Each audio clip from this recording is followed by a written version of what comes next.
Once again, everyone, good afternoon, good morning, good evening, wherever it is you're streaming in from, joining us. I'm Bart Bartlett with my, my mentor, my former boss, Peggy Simpson over here. Peggy, how's your Tuesday going? It's terrific. How are you? I'm doing spectacular. You know, the sun's out. I will take that anytime that we can see it. I hear you. And it just gives you a little bit of energy and really puts you into a whole different mood when you do that. It does. It does. We're just coming off of a long Memorial Day weekend here in the States. Yeah. We did kind of wasn't there for it, but my daughter and her fiance did kind of a cool thing because of, again, the current situation. Right. They got some balloons and they put tags on the balloons for the people that they were remembering. Oh, wow. And they gathered in his parents' yard and let the balloons off, said a little memorial prayer and let the balloons go. That's cool. And I know because you told me you made your award-winning potato salad yesterday. Oh, yes, I did. I don't know about award-winning, but I can tell you it's almost gone. I tell you, that is something to fight over because it is so good. Well, thank you. I appreciate that. And I am super, super excited about today because you're going to share with us the insight of just like the icing, the very top part of it, of a book that you've been writing. And I know it's very deep meaning to you, and I can't wait to hear what you have to share with us.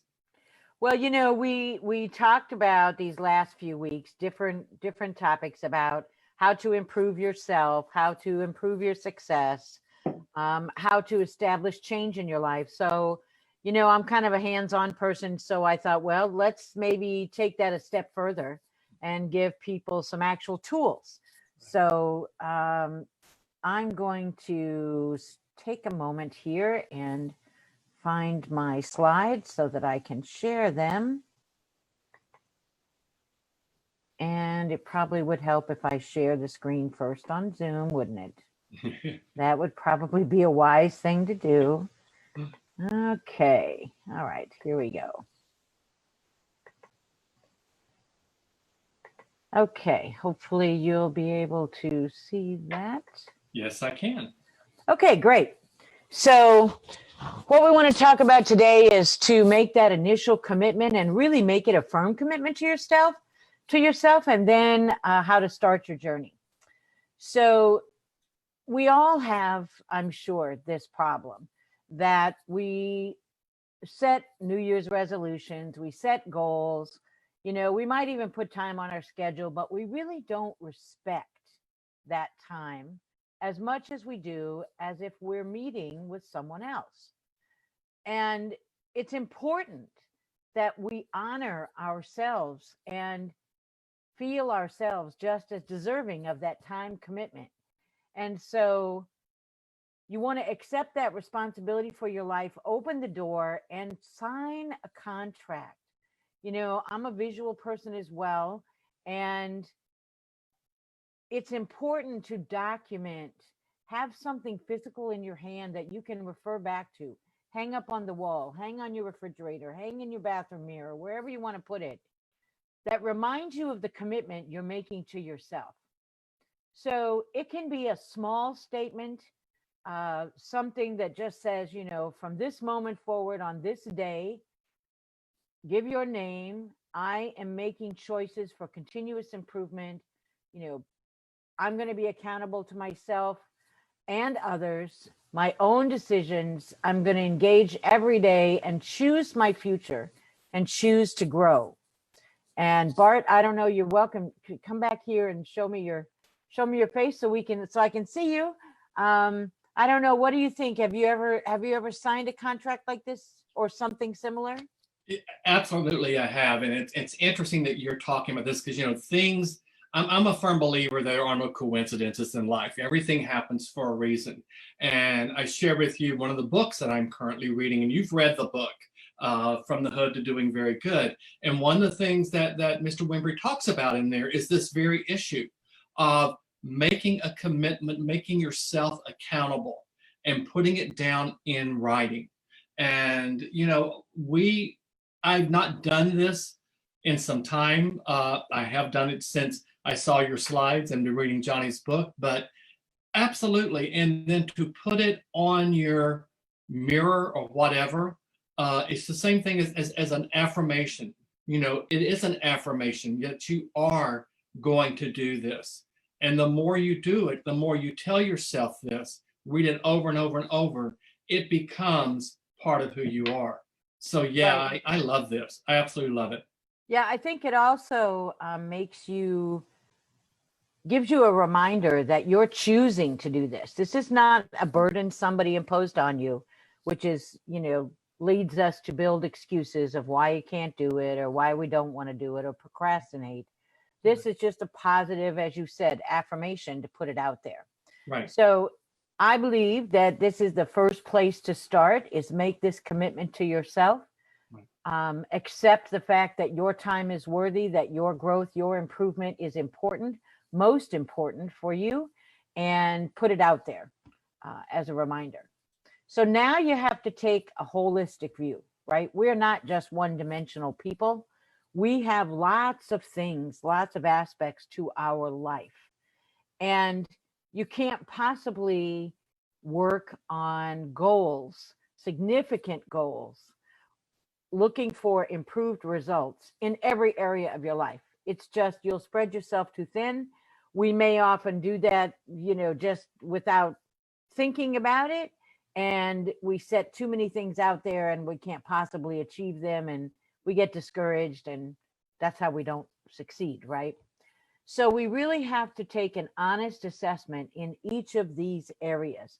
And anybody out there, you may identify a particularly different area. I tried to group them around, some high level categories. Relationships could be family, could be friends, could be loved ones, um, you know, significant others, whoever they are.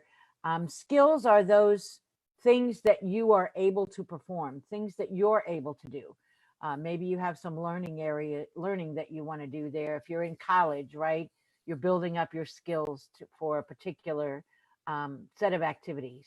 So you want to look at each of these areas independently and think to yourself, it's just for you, but here is where the rubber starts to meet the road, right? You really want to think to yourself, what improvements can you make? And where are your highest priorities? So looking at all of those areas, consider which ones are most important. For example, if you're not in good health, then working on a career goal might not be the most logical thing to do, because if you don't have your health, you're hindered from doing a lot of other things, right? Or if you say you want to fly an airplane, but you have no skills, then clearly you have some learning to do before you can become a pilot. So the idea here is to rank each of these areas so that you can begin to narrow down your focus, right? Some people can do this mentally, but for many people, it's best to put it on paper, again, so it's a visual. And what your mind sees and writes, it remembers, and it helps you to stay focused. So rank these 1 to 6. Which area is critical for you to improve now in the next 3 to 6 month time frame? Don't try to make it 5 years. Don't try to make it, by this time next year necessarily. Start with something shorter anyway. And which areas might you want to make some change, but you say, well, it isn't time sensitive. It isn't absolutely critical. It doesn't drive my ability to hit my next goal. So it is something that can wait. Your thoughts? Yeah, I love this. I mean, I love the whole concept of the holistic approach. A couple of years before you and I met, I was struggling with some health issues and going to the doctor, and they were changing medications. And what I finally learned is that the medications were part of the problem, but I never knew that until I was talking with a psychologist friend of mine. And she said, I want you to go talk to this doctor. and she gave me his name. She said, he's from South Africa. He's a holistic doctor. He's an MD, so he can prescribe meds, but he takes a holistic approach. Mm-hmm. Look at your exercise, what you're eating, what you're reading, what you're doing, what you're feeding your mind, body, soul with. So I went and saw him, and it was an amazing transformation I started going through. And then the insurance company said, we're not going to cover him anymore. So I went, okay, great. What's going to happen now? And luckily, the doctor I went to, oddly enough, also from South Africa, is an MD, but really takes that more holistic approach. So I think this is real powerful. This prioritization, I mean, I would suggest you do this frequently because your priorities are going to change. And the other thing I would mention is the word spirituality doesn't necessarily mean religion. No, it doesn't necessarily mean faith. Do you look at the word spirit? What does spirit do? It brings happiness. So right. How much happiness do you have in your life right now? Yeah, that's a very good point. Maybe you need to get happiness in first before you can start working on your health. Yeah. Look at it from those standpoints, break it down and look at it. And I love it. This is great. And this truly is something only a person can do for themselves. Absolutely. And be honest, there's nothing worse than trying to fool yourself. Right. Really. It certainly isn't any help to you. So this is the time, write it down, be honest with yourself. Right. Even if it doesn't paint the picture that you'd like it to paint, be honest, because that's the way you're going to get the greatest satisfaction in finding ways to improve. And I would even say career does not mean job. Career is what your passion is, what you see yourself becoming and doing. Create that pathway. And if you're like me, sometimes you struggle with that. So how do you make that happen? And that's okay to struggle with that because it means at least you're moving in a direction then. Right. And finances, they can be how to save more money, how to be smarter with investments, to build wealth and let your money work for you. There can be a lot of things around finances, right? How to get out of debt. You want to start building a plan to pay off your bills, and the thing about it is there are always times in our lives when one aspect of your life carries the rest. Right. It has to be more important, right? So I know when my children were small, there were times in my life when I put my career second, right? It was a job, it was a means to provide for the family, but my kids needed more individual attention, and that's where my mind and my efforts and activities needed to focus. Right. And then there were other times where my career was so energizing and so at such a pivotal point that I needed to make that the focus and consume extra of my time. So really take a look at these things and rank them. And the reason you want to rank them and be careful about the ranking is because, again, you can't work on all these areas simultaneously. Right. So you got to find a way to prioritize and choose which area is most important for the next 3 to 6 months. Because again, if you don't put a time frame on it, how do you choose what's most important? Right. And the last step, and this is the most time consuming and most critical. The next thing you want to do is for those top 3 areas. So if you said skills and career and relationships were your top 3, then in those top 3 areas, you want to write 1 to 3 things, right? And you may even want to write 1 to 3 things actually across all of them. But if you're struggling to do it for the top 3 that you just prioritize those areas, write 1 to 3 specific results that you would like to achieve, and not just what you want to achieve, but why you want to achieve it. And don't give any thought. You'll notice there's a word missing. Don't give any thought to how you're going to get there. Not yet. You're not ready. Because you'll go down a rat hole on potentially something that isn't even a good idea for you to start once you complete the analysis. Right. So write 1 to 3 things and be very specific. You know, if health is something and you know you want to lose weight, don't just say, well, I want to lose weight, right? Give yourself a reason. And don't say, you know, I want to lose 50 pounds necessarily. Are you going to lose 50 pounds in 3 to 6 months? Remember your time frame. This is still that 3 to 6 month time frame. So what do you want to do in the next 3 to 6 months? And why? And the why is so important because that's going to play a role when you start analyzing further, taking one other step to say, are you willing to put forth the effort? Because if your why isn't big enough, you can write it down on a piece of paper all day long, but it ain't going to happen.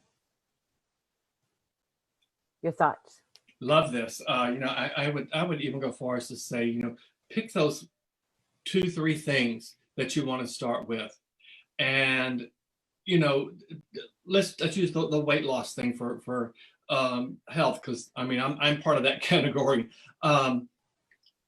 Your ultimate goal may be that 50 pounds, but maybe the desired result is 10 pounds by the end of June.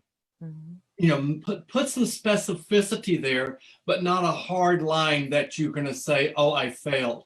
So you come the end of June and maybe you only lost 8 pounds rather than 10. Congratulations, because you've done something toward what you want to do. You've started to build that momentum. Yep. You know, maybe your finances are something important, and you tell yourself, well, in order to get there, I've got to change careers. True, some of these might be cause effect, but if that's the case, what can you start doing right now financially to relieve some of that, Yep. to make that a little bit different with Yep. it? And I think, oh, go ahead. No, go ahead. What I love about this is if you had done this back in February and you're looking at it today, because the world has changed so much in the last couple of months, your why, your life aspect, the way you look at things probably changed too. Very well could have. Very well could have. And when we get through this entire series, we'll see how this is a continuum, right? Change, life improvement, success is a journey. It's not do it once and done. It's a journey. And as you mentioned, you have to come back and look at these things again. And when we get into our session for Thursday and take this one step further to actually try to predict our level of success at what we've written down, then we'll see that it may actually cause us to go back and rethink the priorities. So yeah, I think, you know, it's really important to write them down and definitely, most definitely identify the why and be as specific as you can be. And remember your time frame is 3 to 6 months. I agree. And if you're struggling with what your why is, maybe that's your why. Your why is to discover your why. And that's a realistic thing to have out there, because your gut may tell you, you know, this is what I really want to do. This is what I see myself doing. You know, if you go to bed, wake up every morning thinking, this is what I really want to do, that's what you're intended to do. So what is your why? And maybe your why is to discover your why right now. And it could be, and that may place spirituality on one of your top areas. Absolutely. Right? Because until your why is strong enough, you won't be motivating yourself to want to take on the effort to achieve some of the goals. So that may absolutely be a reason to put spirituality. And as Bart said, it's not religion or faith necessarily, it's self-understanding and understanding who you are, what makes you tick, looking at your values, looking at your cornerstone of beliefs. And you mentioned the piece of work that I'm working on, and that's part of it as well. There's a fit that I haven't brought into here, but absolutely you have to know what fits you. This is powerful, Peggy. This is incredibly powerful. I know Merle and Cynthia are joining us right now, and others are watching as well. Man, Oh yeah, let me give a shout out. I'm sorry I wasn't paying attention. I've got Sammy and William and Becca on the line over here. So thank you all for joining in. absolutely. I mean, this right here, just this little piece right here, what I would say to someone is tonight. I mean, screenshot this and tonight just pick one of those six and start with what you want your desired result to be. And then start with the why. And then as you start with that why, you're going to develop an even stronger sense of your own personal why. Mm-hmm. Yep. So that's enough homework, I think, for any one individual between now and Thursday to put those things down, and then stop. Just stop right there, because on Thursday, we're going to talk about what your rap is. And yes, rap stands for something, and we're not going to become singers. But there's another step in evaluating the items that you write down. And we'll go through some examples and talk about how to assess. And the reason I put these tools out again is, for some of us, we can do a lot of this automatically in our minds because we have been more disciplined about doing some things. So we're on a path that is more similar to going through these steps. But if somebody's never done it before, if they're sitting there at home, their whole world is different, it's overwhelming. And that's how I think we all set goals, New Year's resolutions, whatever they may be, and we don't accomplish them because it becomes so overwhelming. So what I try to do is break it down into bite-sized pieces and take it one step at a time. So consider your entire life, those 6 areas of your life, prioritize them, what you think the areas are of most importance for the next 3 to 6 months. Identify 1 to 3 goals or results you're looking for in those different areas of your life, and then stop. And then pick it up tomorrow. Pick it up again Thursday before we meet again at 4, and look at it, critique it, pick it up a couple of times. Because the more you look at it, the more you will get it specific to what your real truth is that you want to go for. Boy, Peggy, I love it. I'm gonna do this tonight myself too, because it's an exercise that, I mean, it's as much work as you and I've done in this field. It's something that you forget to do sometimes. Yep. You need a reminder to go out there and do it. In Johnny's book, one of the things he mentioned is he took the wrong exit and immediately just snapped and was mad at himself. But then he stopped and he said, wait, there's got to be a positive around here. And he started seeing the positives. That's what this has done for me. It's like, okay, I was so focused on this one thing and trying to accomplish this one thing that I forgot about the other 5. Well, and think about, we've said it a couple of times here today and probably many times over the different sessions. Life is a journey, right? Well, if you're going to take a vacation, if you're going to really take a journey, right, you don't just get up. Well, most of us don't just get up one day and say, I'm going to London today, and off you go. Right. You have to give some thought. Mm-hmm. Is your money right? Where do you really want to go? And that's really where we're at right now in looking at our life for change. We're here just evaluating our options at the moment. And that's where we are in planning our journey. I love it. This is awesome. I can't wait till Thursday to learn what we're going to rap about. I mean, it's going to really be cool. I know that. So thank you. I mean, I can't wait until your book comes out, because it is going to be powerful, powerful, powerful. I know that. Well, thank you. It's been a pleasure today. I hope this has helped some people. And as Bart said, take some screenshots, or actually, I don't know if there's a way I'll try to find a way to post on my site, and I'll send you the PDF. Okay. If you want to post it on your Facebook Live or Facebook session in your area, I'll post it on mine. And so you can go to our Facebook sites and pull it down from there as well. Absolutely. Well, Peggy, I look forward to Thursday. Thank you again for this. And this is so incredible. And thank everyone who's been joining us today. Yeah, thank you, everyone. It has been fun. I hope again that it's helpful. I'll be looking for people to share some feedback. You don't have to share what your specific things are, but if the tools are helping you, I'd love to hear your feedback so that I can share that as I continue to write my book. We'll see all you guys again on Thursday. Again, Peggy, my pleasure. Thank you so much. All right. Thanks, guys. Bye, everyone. Bye.